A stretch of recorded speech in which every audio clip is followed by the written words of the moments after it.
Bonjour les technologues et bienvenue dans cette vidéo, on va essayer de voir ensemble comment appréhender un sujet de technologie.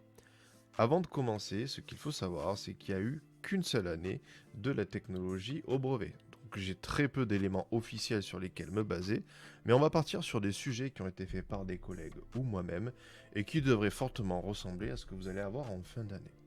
Par conséquent, la première question c'est qu'est-ce qu'un sujet de techno? Alors, ça va ressembler fortement à ce type de document sur lequel vous avez des énoncés, des textes explicatifs et une partie où vous allez retrouver des éléments à compléter, des schémas, des diagrammes, etc. Pour y voir un peu plus clair, voyons ça de plus près. Comme je l'ai dit, un sujet pour le brevet en technologie est composé à la fois d'un sujet et de documents-réponses. L'épreuve, elle, doit durer 30 minutes. Alors, ce qu'il faut savoir, c'est que ces 30 minutes, c'est si on considère qu'on partage l'heure d'épreuve en deux, avec soit la physique, soit la SVT. Mais on va considérer que ça fait à peu près 30 minutes. Pour entrer dans le détail, au niveau du sujet, on va retrouver plusieurs choses. Ici, je vous ai mis l'exemple d'un sujet qui a été réalisé par un collègue de techno, qui a pour thème un robot en mission sur Mars. Donc on va retrouver des textes explicatifs, des schémas, des plans, des diagrammes, un ou plusieurs programmes qui vont vous permettre ensuite de répondre à des questions.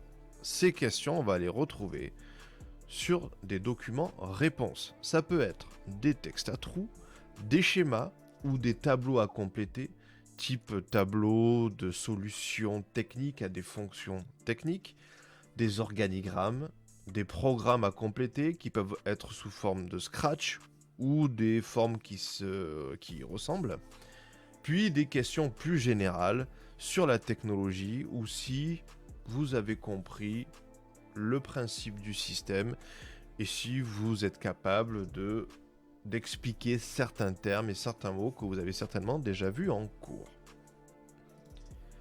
Alors comment s'y prendre pour essayer d'appréhender ça comme il faut et ne pas partir dans tous les sens?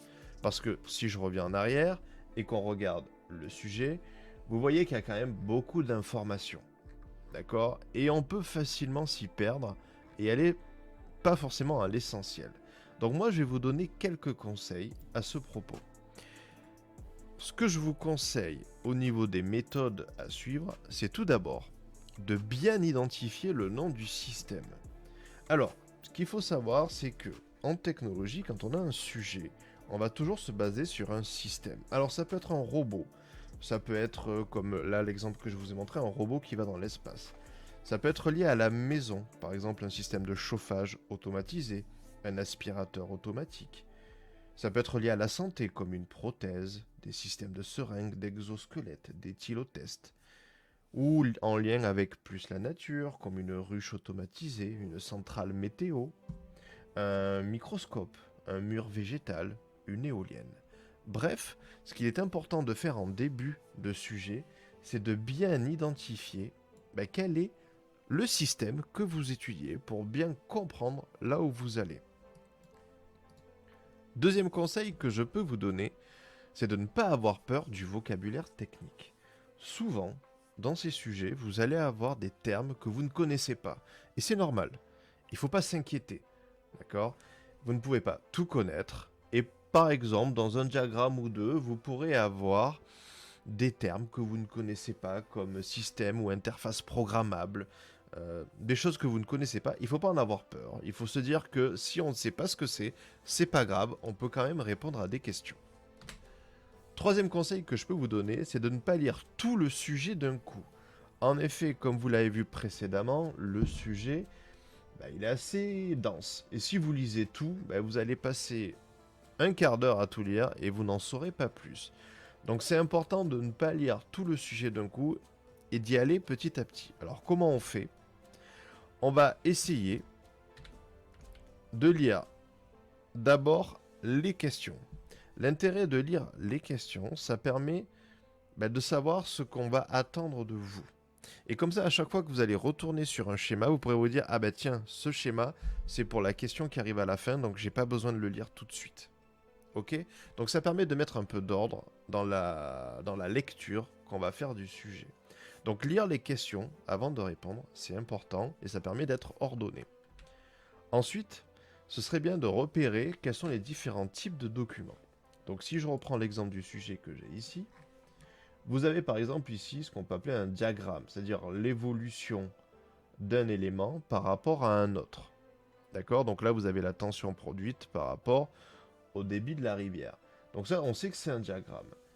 Ici, on a document 2, deux informations qui sont posées en vrac. Ici, on a des schémas explicatifs avec les différentes parties qui permettent de comprendre le fonctionnement de l'objet. Vous avez ici un texte, tout simple. Et là, vous avez un tableau avec des appareils et une capacité de charge qui leur est associée. Donc, on essaie de repérer ces documents-là, de voir à peu près ce que c'est aussi, et même chose, ça va vous permettre de mettre un peu d'ordre dans votre manière d'appréhender le sujet. Évidemment, si vous avez lu toutes les questions et que vous avez vu tous les documents, vous êtes capable d'associer les bons documents aux bonnes questions. Et du coup, ça va aller beaucoup plus vite pour aller de suite chercher l'information où il faut. Souvent, on a tendance à vouloir faire compliqué. Et je vous conseille vivement, dans les sujets de technologie, de toujours aller au plus simple. Et le plus simple, en général, c'est de faire des réponses simples, claires, et de ne pas aller chercher des explications compliquées. Ensuite, avant-dernier conseil, je dis toujours ça à mes élèves, mais c'est important de répondre à tout, même si vous ne savez pas. Pourquoi? Parce qu'il y a toujours moyen que même dans une réponse approximative, on réussisse à gratter 1 point, 2 points, 3 points, et ce qui peut faire la différence dans un brevet. Donc essayez vraiment de répondre à tout, n'ayez pas peur de faire faux. C'est normal des fois de faire faux, mais si on ne tente pas, on ne peut pas réussir. Pour terminer, quelque chose qui doit être répété dans toutes les disciplines, c'est toujours important de se relire. Donc dans votre sujet, n'hésitez pas une fois que vous avez répondu à toutes les questions de relire ce que vous avez fait et de revenir sur des questions où vous avez eu plus de difficultés pour retourner voir les schémas et essayer de trouver des informations. C'est important de bien comprendre que dans un sujet de technologie, on va dire 80%, allez non, peut-être 70% des réponses sont dans le sujet. Il n'y a pas besoin d'aller chercher forcément des choses compliquées. Donc si vous arrivez à suivre l'ensemble des conseils que je vous donne, ça ne devrait pas poser trop de problèmes. Donc je les répète, bien identifier le nom du système dès le départ. Ne pas avoir peur du vocabulaire technique, on n'a pas besoin de tout comprendre. Ne pas lire le sujet d'un coup, essayez d'y aller bout par bout. Donc on commence par lire toutes les questions, on essaie de voir à quoi elles font allusion, et du coup on essaie de bien repérer les différents types de documents qu'il y a, et donc associer les documents aux questions. Ça ira beaucoup plus vite et ce sera beaucoup plus simple. Donc toujours aller sur des réponses simples, droit au but, et essayer de répondre à tout, même si on ne sait pas. Quand on a terminé, on se relie. Merci d'avoir regardé cette vidéo. N'hésitez pas à voir et revoir les vidéos sur les notions qui vous intéressent, toujours sur la chaîne TechnoChauvet, où vous trouverez aussi de plus anciennes vidéos ou des travaux faits en classe. Vous pouvez jeter un œil aussi au compte Twitter TechnoChauvet, sur lequel je mets au fur et à mesure dans l'année des photos, des vidéos, des différents projets que vous menez en classe. Bref, restez connectés, on se retrouve j'espère bientôt en classe, et d'ici là, restez curieux.